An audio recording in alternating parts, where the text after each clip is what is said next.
All right, cool. So, welcome back to the Bioactive podcast. I'm really excited for today's guest, Alex Eckman, because I think a lot of the listeners either want to get into the cannabis industry or maybe they just want to learn more about cannabis, how to do specific extraction techniques, or the science behind cannabis, but it's often a very non-linear path getting to that point, and I think you're a really great guest to have on to talk about the current landscape in cannabis education. So welcome to the show, Alex, and if you don't mind giving a little more of a background of who you are, what makes you passionate about cannabis, and anything else that you think we should know. Absolutely. Thank you for having me. I got into the Michigan cannabis industry probably about 10 years ago, and it was originally as a medical patient. I was using cannabis for chronic back pain, depression, all that stuff that you traditionally see cannabis used for, and it worked really, really well. I found so much of a passion for the plant that I decided that this is really what I wanted to do kind of for all of my life. And I found myself quickly working as a bud tender in the early Michigan cannabis industry. From there, I worked in a couple of extraction labs, and it wasn't until about 2019 when I saw a advertisement for a college degree in cannabis that I really knew that there was an opportunity to actually make this like a calling and a full-time true career in my mind. So in May of 2020, the beginning of the pandemic, decided Oh, to yeah. pick the perfect time to re-enroll in university, moved to Sault Ste. Marie, Michigan, and started the Bachelor's of Science degree in cannabis chemistry at Lake Superior State University, which is one of the, still to this day, only and few actual 4-year bachelor degrees looking into cannabis. I think it's so cool that we have academic institutions offering cannabis education to this degree. I would have absolutely murdered to be in that position in undergraduate, like to be able to actually study cannabis and extraction processes. And I think it's really cool that you worked in the industry before that. So you kind of have a comparison. What was it like learning about extraction techniques in the industry compared to academia? Like, were you learning similar things or was it completely different? It was really similar, actually. It's funny you mentioned that. I had a Facebook memory come up, I think, yesterday, talking about how cool it was to be able to talk bonds and dab rigs in class and not have to feel like I'm being in trouble for it or anything like that. But they did a really good job at taking the basic fundamental chemistry that maybe we don't get exposed to in the industry and then tying that together with why it matters, how we use it, and really showing you how to do extractions or how to do compliance testing labs. This university, we're very thankful that we have the ability to grow on campus. Oh, We've so got a cool. full extraction lab on campus with hydrocarbon extraction, white film extraction, everything that you would see in kind of a traditional production lab. And then beyond that, everything that's made in those labs, because it is a federally funded campus, it does have to get destroyed, but that does get destroyed through compliance testing. So we'll do potency, terpene, heavy metals, residual solvent testing, and we've got the Agilent equipment on campus to be able to do that as well. So myself, I came from a medical patient caregiver side. I had to grow, and then obviously the extractions, I had a little bit of a background in it, but I had no real exposure to the compliance testing labs and what happens on the analytical side. So the degree did a really good job at exposing me to that, and I think that how it's structured, you can kind of pick and choose your elective classes that you want to go down the pathway that is interesting to you. So for myself, it was more along the lines of that extractions and what's going on in the lab. Some people could have taken more of a bio analytical route or a biochemistry route. There's also a business route that could be taken too I with a was full gonna business ask about degree. that. Yeah, if there was like Yep. an entrepreneurial route too, or even if you wanted to be a manager at a facility, whether it's a grow facility or a dispensary or any of that, or cultivation route as well.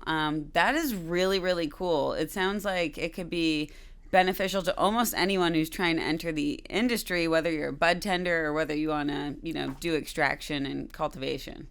Certainly. And I mean, there's definitely a ton that I learned when it comes to just the extraction side, but there's just a wide amount for everyone. Like, I didn't come into it thinking I knew everything, having a couple of years of extraction lab experience, but I did have a good grasp coming into it, and I think it helped really solidify that for myself. And then beyond that, I think just the classroom setting cultivates some really interesting conversations that maybe you wouldn't get in a traditional academic setting or a traditional chemistry class if I'm trying to apply those concepts over to cannabis.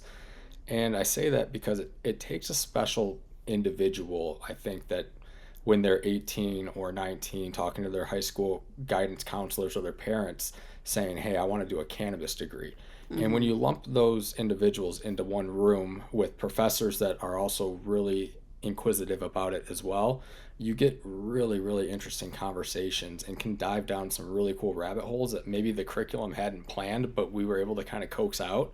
So I'm certainly really appreciative of that, having, I think I was 24 when I came to this degree, so I was still a little bit different than my peer groups, but you could relate to them. There's a wide age range of students, and certainly a wide range of interest. So on that same note, were the professors consumers? Were they typically they knew that end of cannabis as well as the professional end, and you were able to have that level of confidence of being like, oh, they're, I don't want to say a stoner, but I will say, were they stoners? Were they, what was the vibe? Definitely, I don't want to out them because there's certainly some that you can tell you're like, you've never touched cannabis, but you're interested by it and you're not scared off by it, at least. Because you can definitely get some academic institutions or professors that when you hear cannabis or a Schedule I drug come up, they're not going to want to really dive into it, or it's right, not don't put my name on the document.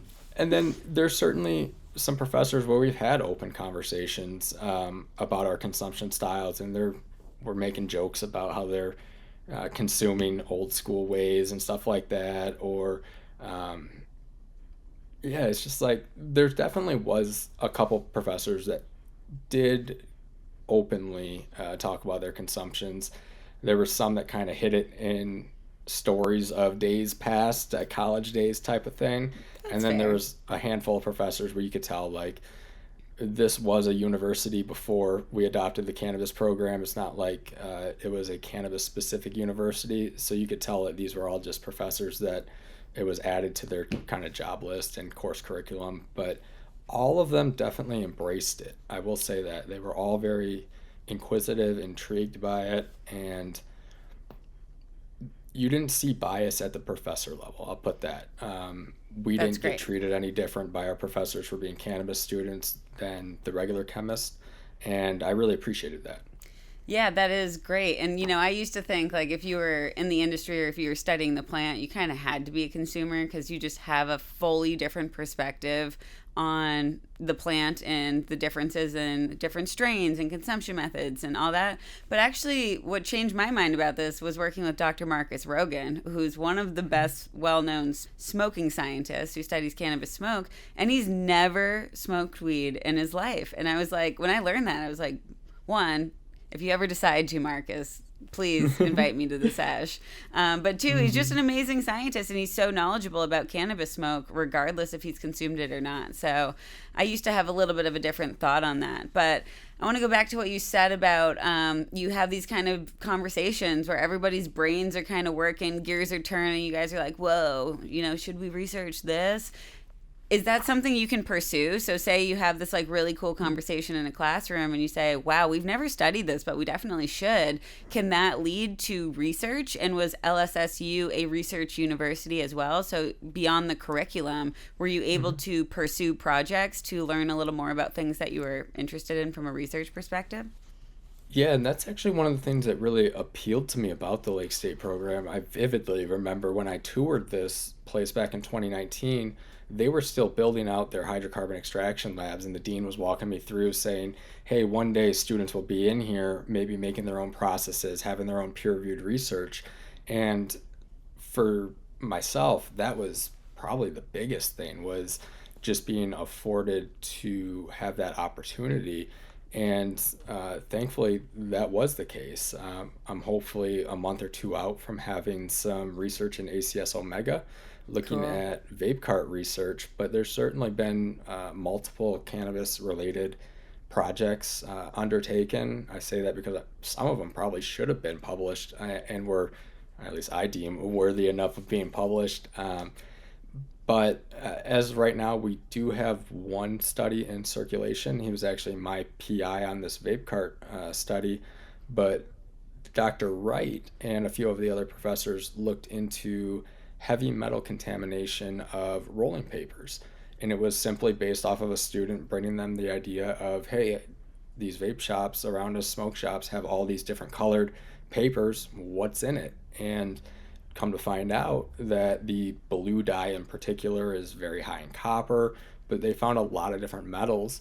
And then on the line of that kind of the metal research, one of the ones that I found very interesting just walking around the senior symposium and poster presentations, I think it was my first or second year in there, one of the students had a really good idea of testing flour that they had ground up in a grinder that they picked up from the local smoke shop. And the main question was, if we're requiring all these companies to do compliance testing at the state level, what happens when the consumer brings it home? Are they contaminating it and messing it all up, or is it Interesting. totally fine? And I wouldn't quote me on this. I'd have to dive back in through that session to find the right data. But if I recall right, 30 out of 30 of their grinders had failed for heavy metal testing, or it was like every single one. Now the real question is, how much is dangerous? The dose makes the poison and all that. I've heard this before, that like grinders, especially when you're like really getting towards the end of it and you're just like smashing Oh those yeah. teeth against each other, that people are worried about heavy metals getting into their smokable product. And it makes so much Yeah. sense, but it's interesting that there's actually research on this. Yeah, and as we say that, I've got my grinder sitting on the coffee table right over there, and it's a Cali Crusher. I've had it for probably 10 years, so it's a nicer brand. But I remember when I saw that study, I looked at it, and the teeth are all chewed to pieces. You can see the bare metal in areas. Like, of course, a grinding motion like that is going to cause some introduction of heavy metals. So It's kind of there like was when you're some cooking with like certain cookware and you see it all exactly. scraped up and it's missing a bunch of like the Oh coating yeah, my and it's, Teflon pan is yeah. certainly all just torn Yeah, up. you're like, And that so actually is in my body now. Like, that's not just in the environment, that's exactly. actually in me. Yeah, and that was a project that came from just student inquiry. All of the seniors have a chance to do a senior research project, whether it be a lit review or an actual science project like these. And through that, I think we're getting some really interesting research coming out of this university. It certainly is maybe slower than we would like. I think that's research in general, I and was going to only having a say, it's not handful of just, it's professors. not just you guys, it's everyone. Yeah, it's a small university, right? We've got 1,500 students, so I know high schools that are bigger than this in Michigan. We have 4 or 5 kind of tried and true cannabis professors that also teach regular classes, so they have a heavy workload. And there's no graduate program for the graduate students to kind of step up and teach classes and help. So they're really handcuffed by a lot of logistical issues when it comes to just pumping out research. And we're by no means an R1 research university, to be nice, but one day I would definitely like to see kind of Lake State known as one of those leaders in cannabis research. And I think they do have the opportunity. I think so too. I think the potential's there, and I've heard it so many times in conversation that, I think Lake State for doing kind of the practical end of stuff, and then maybe University of Maryland was more of like the education forward, less hands-on version of that. Those are like the two that I hear a lot of. Yeah, that's definitely interesting. I haven't heard too much from Maryland. I've heard a little bit about Northern Michigan University, who is another university in the state that offers cannabis research, I but I gave a know that keynote they're, there. It was actually awesome. That's what made me like fall in love with Michigan, and that area Mhm. in general is just gorgeous. Oh yeah, Marquette's beautiful. I wish So that we pretty. had kind of the size of a city that Marquette did, because Sault Ste. Marie is just really small. But I Hmm. know my old coworker, she actually graduated from NMU, and their professors are in a very similar situation where they're just bogged down. They got all these really good ideas that they want to pursue. It's just a logistics issue. Oh man, it's like that researcher brain. It's so hard to turn it off, and it's like addicting. Once you have Hmm. a really good research idea, you're like, I need to pursue that. I'm actually experiencing that right now, and it's like my hyperfixation that's ruining my life or making it better. I don't know yet, but um, Same. you mentioned vape cart research, and I know Yep. it's not published, so I'm not asking you to like drop everything that you're doing and say it on this podcast. But is there anything you can share with us about what you're researching in Yeah. vape carts?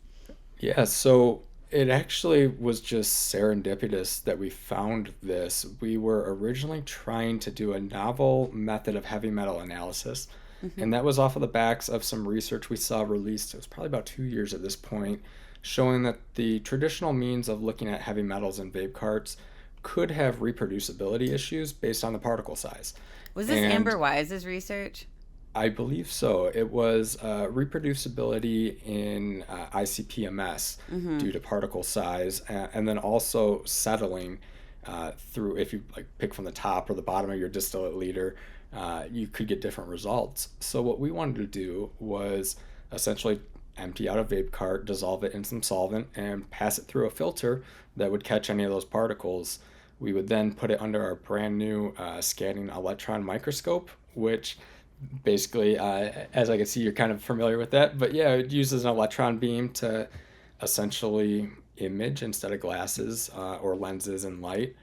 And attached to that, we have basically a spectrophotometer, a special tool that allows us to categorize what those particles are. We can see the composition of them based off of characteristic X-ray emissions when that beam goes over it. And what we kept running into was this really weird white precipitant coming out into our solvent, which myself, I had dissolved vape carts tons of times in industry before, never seen this happen. Uh, and the big problem was it was volatilizing under the beam. So Ooh. myself, I didn't want to be responsible for buying a brand new SEM if we caught it on fire. And I was like, let's take a second and identify what this is. And come to find out, it was a microplastic polyester. PCTT is kind of the short name for it. I won't dive into the massive long scientific one, but there is actually a educational cafe webinar on the CRC's YouTube, kind of going into this, so I could always direct people that way. Oh, But please essentially, share what? that because I want to put it in the show notes Yeah, because I'm going to watch it as well. And the CRC is the yep, Cannabis Research Coalition for anybody listening. They do great work on cannabis research, but that's a side different point. yeah. But So essentially, you can think of these plastics, and as an organic chemist who's used to what's called IUPAC nomenclature, a name represents a certain functional group, or you can kind of deduce the chemical structure based off the name, not in polymer chemistry. And so I had to kind of learn that the hard way. It turns out basically on the ratio of monomers, which can be kind of thought of as like Lego blocks that build up these polymers, depending on if you have more of one or less of the other. It could be the plastics in water bottles, which is PETG. mm, If you have a little bit more of this cyclobutanediol group in there, which is kind of like a bulkier ring structure, you get what's called PCTG. And then if you modify that further by adding another blocky structure kind of in that polymer chain, you get PCTT, and that's just adding a tetramethyl cyclobutane group to it. And what that really does, I'm sure it's probably getting confusing, is it essentially makes the polymer chain bulkier, so it doesn't want to stack on top of each other. I And see. it changes the amorphous versus crystalline properties. It changes a little bit of the chemical resistance properties. And we switched probably in 2018 as an industry away from that PCTG and into this PCTT, hoping that we weren't going to have as much microplastic leaching. This was a So phenomenon. I'm sorry, where was this polymer in the vape cart? Like, what Yeah. component? Why were we putting this in there? Yeah, thanks for stopping me. I get ahead of myself on this. It was actually the entire vape cartridge, like the tank. So we Oh, found that disposables were by far the worst offenders, and it's the clear plastic that really makes up the tanks. so glass ones would not contain this. So getting along the lines of having to not get carried away with extra research, and this is Okay, okay, a okay. future student research project, we actually found massive amounts of silicates where we actually had to omit that from our particle analysis because it was just taking weeks, or would have taken weeks to run the analysis to count all of these in our samples. Hmm. So I wouldn't go as far to say that glass is better. I'm definitely not an expert on silicates, but I have heard of silicosis. And from what I understand, it's very similar to, not perfect analogy here, but the mesothelioma from asbestos particles causing irritation in the lungs. Oh my Now, I will gosh. say, So these so depending on if you're using a plastic vape cart, you have one thing being produced that is not ideal for consumption, or if you use glass, you have these silicate particles that are correct. being produced, but maybe not the plastic ones. Did you do research? Did you do research on if these can be aerosolized? Like if you're actually vaping them, are they entering I your tried. body? Okay, you tried. I tried really hard. Unfortunately, we weren't able to get a aerosolizer or vape, basically testing machine to mimic the tidal volume of a breath and Yeah. whatnot. Luckily enough, the CRC actually did offer up to borrow theirs. We just haven't been able to connect the dots to make it happen. But again, that's along the lines of future research. Luckily enough, there's enough students kind of coming in behind me to take over and kind of take where I left off. This was really just kind of putting out the initial finding.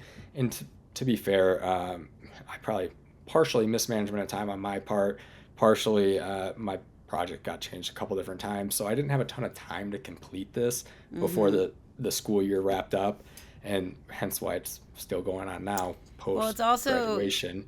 as researchers, it's like you kind of sometimes do need to know when to stop and like share Yeah. your research and then say, okay, this is a different Yep. publication, this is a different project. Because I always got cut up in that when it's like, but the story's not over, but we don't have Right. all the Right. pieces yet. And my PI was And always like, Riley, the point of research is to connect one piece of the puzzle, not to finish the yep. entire puzzle. And I'm like, okay, So okay. Dr. Wright, my PI, said basically the same thing. He's like, research builds on the shoulders of giants. You're putting that foundation. We can go look at it later. Some other students can look at it later. But essentially, what we were able to do was definitively, and I guess I should asterisk that because it's not through the peer review process. We assume that PCTT is leaching based on a variety of different analytical instruments. We used FTIR, we used Raman IR, and then NMR to really get a characterization of what the structure is in this. You used And NMR then, for that? Bless who was ever yeah, looking at that data. That must have been, just from what I know about the structure, from what you've said, bless who was ever looking at that. yeah, that all credit goes to Dr. Mosey on that for helping me out with that. It was a nightmare and a half. And we really actually could have gone even further, but it was It's kind of also like, funny his okay, we name's don't. Dr. Mosey because it sounds a lot like some NMR experiments, like the cozy and the nosy. In nosy, yep. Yeah. I never connected that. I should definitely go up there tomorrow because the university's 500 feet from behind my house right now, but I'm gonna have to mess with them and say that. But yeah, so we did that, and then we also were able to acquire vape carts that had different dates of production, or at Mm. least we were able to derive the dates of production from the expiration date that they had put on there. Having called the actual company and been like, hey, what's your process for this? Okay, 2 years.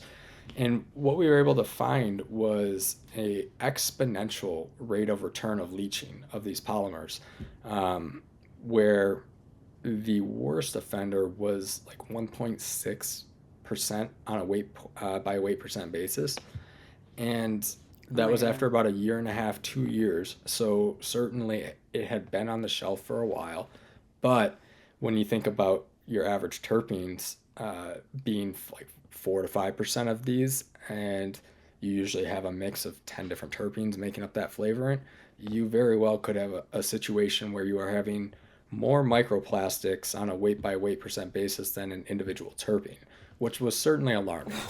That is so concerning. And do you think this is like, I know you haven't done this research, but do you think even based on the formulation of the product or the terpene profile that sometimes those terpenes could assist in essentially extracting some of those plastics? Because in some situations, it kind of is a facilitator of that. So, like, do you think some formulations it would be worse getting more plastics in?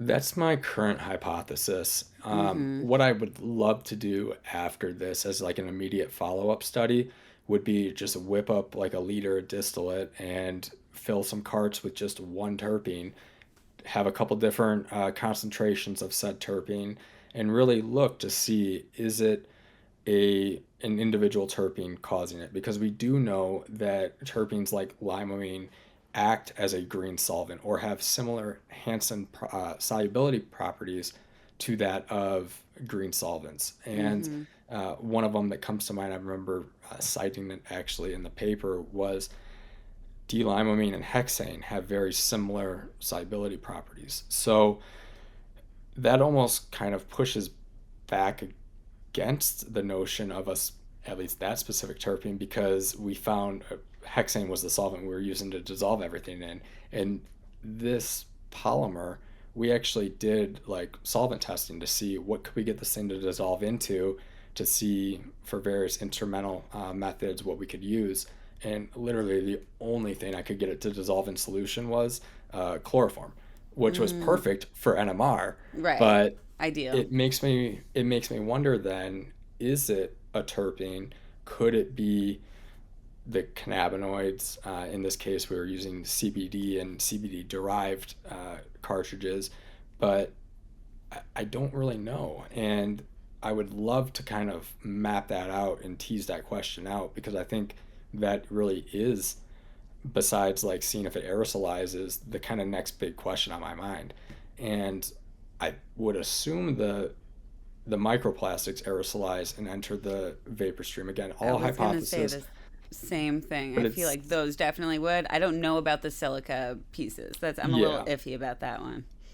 And that's just simply based off of the melting point and glass transition temperatures of these polymers are certainly low enough to be at least melting. I don't know about aerosolizing, but I would imagine, because we don't see 1% of your cartridge left over at the end of vaping it all down, that you probably do get these microplastics entering, um, which is potentially concerning. I Well, will it's also say, concerning. You were talking about shelf life, but a lot mhm. of people are a bit irresponsible with their vapes, and you're looking at Oh, things yeah. that have been stored pretty responsibly. But some people are putting them in their back pocket in their car that gets to 95 degrees. Yeah. All these kind I'm of really, places that it's not temperature stable, so it would oh, definitely yeah. increase that process.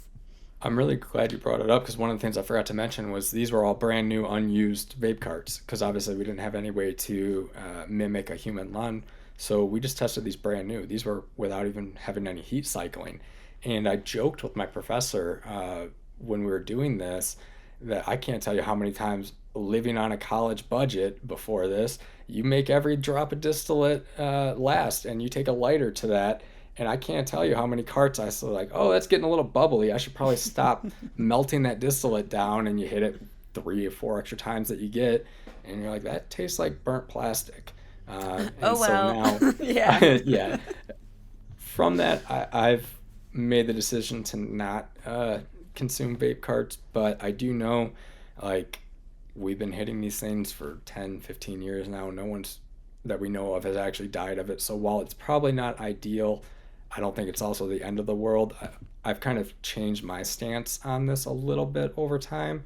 Whereas I think when I was first showing people pictures of the precipitate of all of this microplastic coming out, it was kind of like a push to alarm the industry, like, hey, just quit using carts or at least these polymers. Now I think it's evolved into almost a e-cig type stance where it's, we know that these aren't a perfect delivery device. We know that there's better ways to do it, but if you choose to, if the convenience is there for you or whatever, at least now you have the informed decision and you can go about it as a informed adult and make that choice. So whereas it used to be very alarmist, let's move away from these, now it's just, let's educate, let's get this out there, and let's just let the people make their decision. I am so on board with that always. I never think we should restrict access to things because that's how we got to where we are in the cannabis industry right now. But education is key. And unfortunately, even with you brought up e-cigs, in the case of vaping, oftentimes you can tell someone like, this is horrible, it's going to shorten your life, it's going to give you popcorn lung, it's going to, and people are still going to rip their vape 100 times a day. So ultimately it is their decision, but I think this research is incredibly important so that they can make better informed decisions. Oh, certainly. And I'd be such a hypocrite myself. I hit an e-cig vape and I know what's going into these. I used to own an e-cig company before moving up or getting into the college side of things. And it's like I made the e-juice that goes in there. I know, like, you'd think that you would make that connection. But yeah, so like I just say that to be like, it probably isn't going to kill you, but let's keep the education up there. And I think it's interesting to talk about. I will say too that the Vape Safer initiative, we've had very brief conversations with them, and the handful of vape cart hardware manufacturers that are a part of that, they're already looking at switching away from PCTT and moving to a different microplastic. That's great. That's great news. Yeah. Yeah. So I don't know if the new polymer, I think they're PA12, which is a polyamide or a nylon type polymer is what they're looking at. I don't know if it's any better or worse. Certainly, I think you can get pretty close to good results with accelerated shelf life testing, but unless you actually let one of these things sit for 2-3 years, we won't really know. I think it's a little crazy that vape companies don't need to do this research. Like the cartridge companies, it seems to me like this research should be much more front loaded so that we have that safety data before we fill millions of vape carts and millions of people are consuming it. And then we go, ooh, by the way, we just found this weird thing. Like, I just think that's a little backwards in my brain. I see both sides of it. As a researcher, I'm 100% with you on that. I'm always one to push for consumer safety and putting out the best product that we can as manufacturers, because at the end of the day, consumer trust is the biggest thing in the world, and if your consumers aren't healthy, they're not going to be able to consume your product anyways. So I think from a regulation standpoint, final form testing is massive, but I also hear and see the producer side where these companies may switch hardware brands once a year because a better one comes out, or they may have unknown changes at the hardware level where the manufacturers are they're no longer spot welding connections, they're brazing it, but the consumer doesn't know and the lab managers don't know. How would you then ensure that new product design gets a fair shelf life testing, and the logistics behind having multiple different SKUs, or at least not being set in stone to one hardware SKU when you're buying them in bulk, like hundreds of thousands of these empty. So I see both sides. I don't know if there is a perfect way to go about it. I think accelerated shelf life testing should be explored at the regulatory level. Again, I just don't know from a logistics nightmare how you balance the two so that it's fair for the consumers to make sure that they're getting a safe product, but it's not putting undue burdens on the processing labs. No, I totally see you. And I do think that some of these vape companies definitely have the bandwidth to do more testing, and Certainly. they're just not, because they have labs. Like, they're not just concocting something and saying good enough. Like, they do a ton of testing. So I feel like we could add that in, but to your point, like, there's so many moving parts. We can't just be like, hey, this is now mandatory, because that would also cause just an absolute shit show in the distribution line. So Yep. okay, so really cool research. I can't wait to read the paper. It sounds like you're kind of to the point where you're about to publish it. So congrats on that. It is such an accomplishment to publish a paper, especially in the cannabis space. So I'll share that with the Bioactive community as well once that's out. I wanted to ask, when you were kind of finishing up school, did you feel like you were ready to enter the cannabis industry? Did you feel like you had all the tools you needed? And were you like able to apply for jobs and get interviews? And what was that process like? Yeah, so I certainly felt ready, both in ready to get out and onto the next thing, kind of almost burnout that you traditionally experience. But from the skill side, I think I felt more ready than ever, to be honest. Cool. I took, we'll call it basically the last year of college. Myself and my roommate, who was also a co-founder of this company that we tried to start, we really tried to bring a licensed cultivation and processing lab to Sault Ste. Marie. And the whole goal was to partner up with the university. We could employ interns and Brilliant. obviously do a ton of research. Obviously, capital markets do not support that, both in the general macroeconomic sense, but also cannabis. So, probably about the last month of the degree, it was pivoting towards start looking for a job. I did the whole burn the boats approach and quit my day job, was living off savings, and that pretty much dried itself up. But through that, we worked with the professors more on the business side than the chemistry side to really put together this giant package of investor documents, business plans, and all that. Going That's through so that valuable. process, That's amazing. Sorry, exactly. keep going. No, you're good. Going through that process, it really helped showcase what the Michigan market looks like. And at the time, there was a lot of talk on LinkedIn that you just can't make money in Michigan.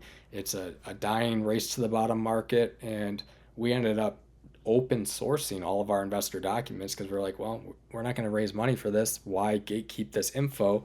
And it's one of my pin posts on LinkedIn showing how to produce at scale in Michigan for $400 a pound, which is viable. So through that, we got to use our connections at the university, not just the professors, but the people that the professors knew, and then also just the name of Lake State cannabis chemistry students to really intertwine ourselves in the industry. So I was able to talk to tons of people when it comes to like bringing equipment in. So when it was time to then go out and run a processing lab, I already had all those connections made. So maybe my case was a little bit different because we try to do this entrepreneurial push the last year. But when it comes to just the sheer like academic side and having the basics down, you certainly get all of that within the first probably 2 years, to be honest. There's about 600 hours of lab coursework that you have to go through to graduate with this degree. Wow. And a vast amount of that, even if it isn't a cannabis class, those professors, if they can, they'll try to cater your projects to cannabis ones. Like I did microscopy class. So while everyone else was looking at bugs, I was looking at trichomes. Cool. And so, That's so awesome. yeah, thank you. Getting back to that though, like the last month of this degree and leading up to graduation, I was applying to everywhere I could in Michigan. Unfortunately, the Michigan market, when it comes to jobs, it's just very tough right now. And Why is it tough I right think now? Are there it's, just not a lot of like places currently hiring, like doing well, or are they just kind of oversaturated and they're just all full, or I what's the think sitch it's like? the doing well point that you put out there. I think a lot of operators, whether it be through their own stuff in the past or uh, to some part market evolution, they're struggling right now. And the past month or so, we've seen things like a 24% tax on wholesale being passed. Now that's now being challenged Good. at the That legal is level. bananas, dude. Yeah. 24% is bananas. And you guys should be fighting back. That is Hmm. unacceptable. Yeah, and so we went to the Capitol held a really nice rally for multiple days. We had people there actually. Unfortunately, the bill did pass and it went through, but again, there's quite a few really, really smart people in this industry on the legal side that got us to the point where we are. And I think they've got a really good case that this is not a constitutional change based on the fact that it was a voter initiated law and you need a certain percentage of then House members to ratify that, and we didn't get that. So I'm definitely keeping a close eye to that, although I'm definitely not a legal expert myself.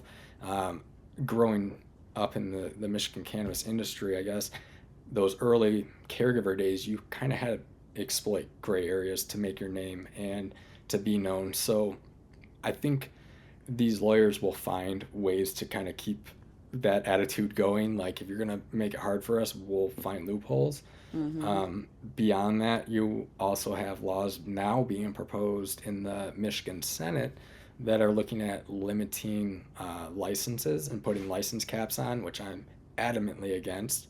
And I think it's very anti-free market. Yeah. But there's just a lot of, I guess, regulatory, I don't want to call it turmoil because we've certainly had worse going on in the Michigan market, but there's some issues going on at the regulatory level.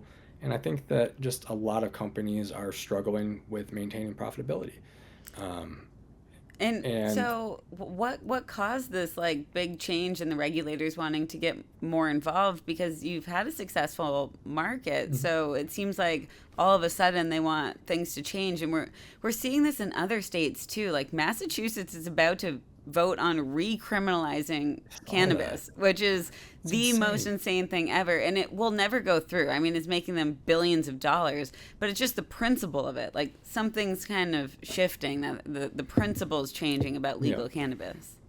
So I think it was our governor, when she got elected, she had this really big push for pot for potholes.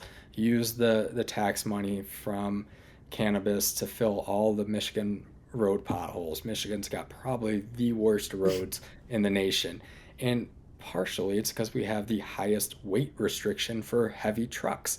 So large construction, gravel haulers, all this stuff. And then obviously the weather changes really mess with our roads. And that's why we have just nonstop construction. We joke that our state flower is the construction barrel. And so there was this push for potholes that never really, nothing came of it. And Still got potholes. yeah, so Michigan, going since like I was born, like in the 90s, 2000s, we've historically have had failed attempts to raise tax dollars for the roads, whether it be through the gas tax or returning like can bottles, the 10-cent returns.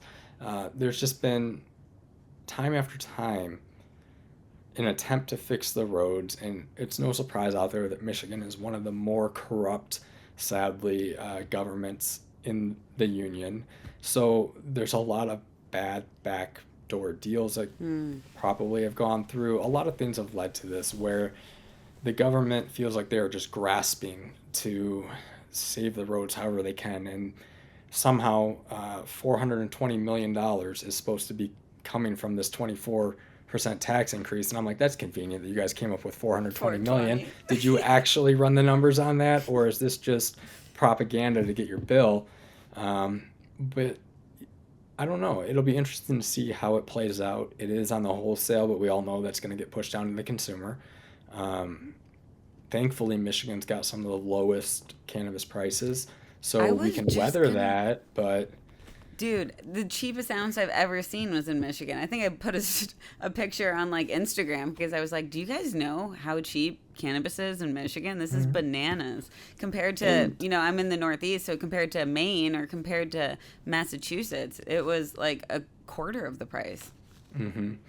And partially that was the first couple of years. You did have loss leaders. You had big, heavily funded companies come in that said, we can operate at a loss for a couple of years and put the smaller guys out.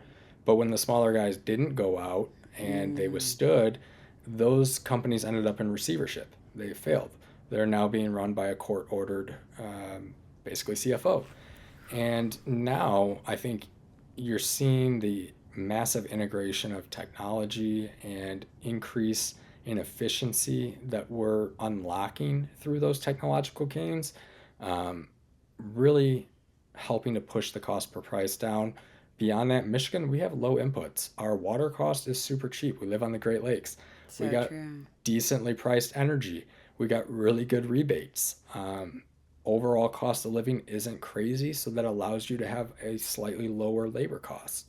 And that was kind of all the things that we went to when we made that giant financial viability analysis and put it on LinkedIn was like, hey, look, you guys can operate. Like, it's not this race to the bottom that everyone's trying to make it known as. It's just you have a couple people in the industry that are really using the latest advancements. They're doing double, triple tier, they're doing inner canopy lighting, they're working with people like the CRC to find ways to unlock efficiency gains, or kind of like what I wanted to do with Lake State and our interns up here. Um, I think Michigan was just really set to capitalize on that, and we had a lot of good factors.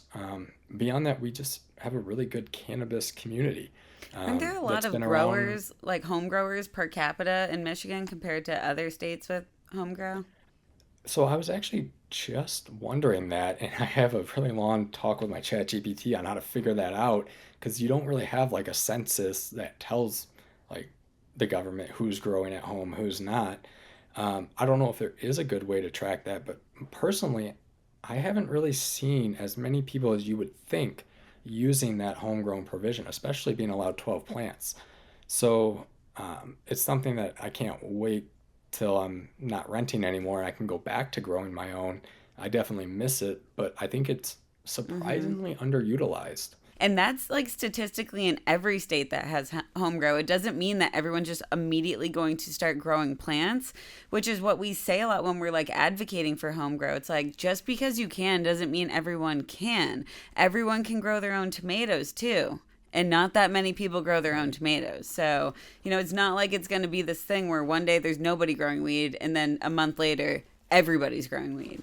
Yeah, and I mean, there certainly is a time factor to it. There's an expense factor to it, unless you're just throwing seeds outside. I know that's what my grandpa does. He does a little outdoor grow, and he's in his 80s now, so he doesn't have a lot of time to tend to it. But he just kind of lets it go, and it does its thing. But I think that if you want to grow good weed, it takes a lot of effort and time, and that's hard for people to put in at the end of the day. Yeah, You and know, people just they want convenient, good cannabis. And to your point, like it's easy to grow weed, it's a weed, but it's hard to grow quality smokable cannabis that definitely isn't moldy or, has Yep. any other issues. Yeah, and that's the nice thing, having the peace of mind of being able to just buy from a shop and have the state test results. And sure, we've had our issues where those test results weren't always perfect, but it's better than just guess and check. Yeah, and like you want a bunch of varieties often, and maybe you only grow one or two strains, but maybe you like to switch it up every week or every month, and you're just not going to be growing that much. Which, again, I'm very much pro like the farmers market type open trade kind of thing, but same thing with the dispensary. You have access to all these new varieties or certain cultivators doing special practices, and there's still place for a dispensary despite having access to home grow. Certainly. And we actually had a small little farmers market for a little bit in Michigan. I really enjoyed going there. It was a collective for caregivers and patients where it was like basically think of it as like a gym cafeteria with just a bunch of booths. And the caregivers could come in there. It was like $40 a day to rent out the booth, and we would sell our overages, donate our overages Right. that way, and people could sample and test out stuff. And it was always so much fun going to those. I definitely missed the old Genesee County Compassion Club, it was called. Oh, it's cool you got to participate in it though. I've Yeah. I've never been to something like that, and it sounds like an absolute dream. So it sounds like the Michigan market is still, fleshing out a few things, but overall, you'd say it's still positive, and there's still a bunch of room for growth and for new companies and new researchers to come in. Yeah. Yeah, Yeah. certainly. I don't think this market is a dead market. I don't think that we're uncompetable. If you were to ask some of the other producers, maybe they'd have a different lookout on that. But the Michigan market, I think, it'll recover. We'll get back to where we were, and it's a market that I'd love to just spend the rest of my working career in. Obviously, I had that short little stint in Ohio, but yeah, do you mind talking about certainly. that at all? Like, what was your experience what was your job title and what was your experience? You obviously don't need to mention any like Of course. companies or people, but I'm just kind of curious what your experience was. Yeah, so I was hired as the head of hydrocarbon extraction for a smaller lab down in the Wilmington, Ohio area. We'll leave their name out of it, but essentially, it was actually really cool. It was the day after I took my final exam. I was on a flight down there to tour. The tour looked really good. Everything was great. And then, unfortunately, it just wasn't a good fit when we actually got into things. I don't want to badmouth them too much because they were nice enough to leave a nice severance package. And we left on good terms. But I think it just wasn't a good fit for what they were looking for, was just kind of produce at all costs. And I was almost along the lines of like, without processes, you can start producing liabilities. Let's take a step back and actually we can optimize this a lot better. And in my mind, we were just going about things too quick and not in the right direction with them. So unfortunately, it didn't work out, but it really showed me kind of how much I love the Michigan market. If I were to look at Ohio and do a comparison, it reminds me so much of Michigan 2017, 2018. Kind of like right when I was just getting into it. I mean, down to like our toll processing prices were the same. The distillate prices were the same. It was crazy seeing 5-figure distillate prices again. And so certainly that meant I was driving back up to Ann Arbor to buy my products to save money. But it was exciting in the sense that I felt like I had this crystal ball that was the Michigan market, and watching that evolve, it was being able to take the learning lessons from that and apply it to the Ohio market, because it was really similar. But on the other hand, they took the approach of limited licensing, which only allowed for a handful of processing labs, which means that no one's hiring right now. So that's what really got me to look back in Michigan, exploring other states as well. But Michigan, I think, has a special home in my heart. So having kind of helped build this market a little bit, it's definitely where I'd like to kind of return to. I love that. I love that you're like so attached to Michigan. I feel the same way about the Northeast, where I love visiting other places, but like I'm always drawn back here. Like I couldn't see myself existing in another place. And it seems like you're an asset to Michigan, and Michigan's good to you too. So Certainly. What's next for you? Like, are you still thinking about pursuing entrepreneurship? I know that it's almost like an itch, like a gene that some people have. I definitely have that in me, so hard. and it's so hard working. Like I don't want this to sound bad, but working for other people and working for other things when you're like, oh, I just want to like really itching to do my own thing. It's a hard switch to turn off. I will say that. I was kind of born and raised around entrepreneurs all my life, so it was always something that I kind of saw myself going down that route, and always had entrepreneurial tendencies. Like I remember I was probably 5 or 6, and instead of hanging out with friends over the summer, we would walk down our golf course to pick up the golf balls to sell back to the golfers, and they would always tell us, they're worth a lot of money. That's a great 25 idea. cents a ball. We got like $70 at the end of the summer. But unfortunately, it's just the capital is not there. And it's something that if the opportunity presented itself, I would 100% approach. But I think right now, the entrepreneur route is just as good. Yeah. And it sucks because it takes a certain type of job and a type of manager to work with that entrepreneur and really embody that. But I think the ones that do, they get asymmetric return out of them, because as a entrepreneur-minded person, we'll call it the entrepreneur, when I'm working for someone, I almost take the business success on my shoulders too. And it's like, I'm going to propose ideas that I think are going to best set us up for success. I'm never going to do anything that's I think is going to be detrimental to the company. Am I always right? No, that's everyone in business. You always trial and error it. But I think you get a little bit more commitment at the end of the day, and that employee feels more responsible for the success of the company. And so not every business or manager is looking for that. Some want someone that can just follow an SOP, check off the boxes, and at the end of their shift, they clock out and it's normal life. I think the entrepreneurs, we never clock out. I can't tell you how many times. I was going to say that about entrepreneur too. It's like maybe there's a little bit less likely of a chance of absolute burnout, which is pretty common in entrepreneurs, because at least it's not all on your back. As an entrepreneur, It's all on you. But entrepreneur, it's like, you still have a lot on your back. Your ideas are getting valued. You can build your way up in a company, XYZ. But, you can turn off your computer at, 6 o'clock at night and actually It's just go home. a choice at that point, if you want to or not. I think I find myself at 3 a.m. on my Apple Notes putting down ideas for businesses or studies all the time. Sending voice messages. Yes. Dude, what if? Yep, I got so many of those that I need to transfer over to an actual document to track them all.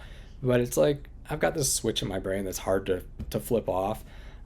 It's just finding the right company now that wants to kind of work with that switch. And sadly, not a lot of people are hiring, but I'm keeping my eyes open. And my kind of personal quote that I've kind of developed mainly from being in the cannabis industry, but certainly the last year, is that opportunity favors the optimist. Mm-hmm. So if I stay optimistic, an opportunity will come, and I just got to keep my eyes open, just keep trying every day. And something will come out of it. I agree with that. And I also think just being open to opportunities, kind of seeking them out in the world, whether you're talking to new people and asking what they do and, you're meeting new people, then those opportunities come better too. And honestly, I hate the phrase everything happens for a reason, but I am a big believer in the universe is pushing you one way or another. So continue being optimistic and continue networking, talking to people, trying new things, doing different things. And then eventually something comes up and you're like, oh my God, I would have never been in this situation if I played my cards a little bit differently. And it's a really good feeling that you listen to yourself and you have faith in the unknown and it takes you to where you need to be. Yeah, certainly. Because I think without that, you're just going to fall into depression. What's the alternative? Yeah. I'm just going to doom and gloom. So eventually we'll find something. I'm keeping eyes open, whether it's cultivation, processing. I'd love to find a way to get into the research side of things, but I think that's still maybe 10, 15 years too early. But it's just kind of keeping it open to what comes. Cool. Well, maybe a listener of this podcast is going to be like, yes. You know what, dude, I'm in Michigan and I'm hiring. So let's talk. Yeah, I think that would be really cool. But I really appreciate you sharing your story. And if there's anything else that you want to drop on this podcast, either future research things or where to find your socials or any of the above, feel free to just, monologue and have the mic. Thank you. First, I appreciate the opportunity. It's definitely been a dream to get on this podcast for a while. I've always loved your content. You were actually a very big inspiration for starting my personal content. On Instagram is where I'm mainly at Alex Eckman Canna. And then LinkedIn as well. I've got to definitely get back on LinkedIn more, but that's in the past has been the two places you can find me. We're going to be slowly building out the YouTube as well. Had the Higher Thoughts podcast, and then the whole work thing kind of threw a little, I guess, put that on pause. But on YouTube as well, Alex Eckman Canna. I know it's not the most creative username, but it's what we got for now. And then at least people can remember it. Yes. And just wanted to urge everyone, if you're interested in learning more about Lake Superior State University, whether it's their Bachelor's of Cannabis Business or their Cannabis Chemistry degree, I'm happy to talk about it. Feel free to reach out or check out their website. It's lssu.edu. There's a ton of good content on there as well, but happy to talk about it if you guys want, and always open. But thank you so much for having me, and I definitely enjoyed being able to kind of talk into the program, the research, and the Michigan market a little bit. Cool. Thank you so much for coming on. I really enjoyed this conversation, and again, it's just so incredible that we have universities offering cannabis chemistry and cannabis business programs. What a time to be alive. It's pretty amazing. So thanks for listening, everyone, and we will catch you in a couple weeks. Mad love.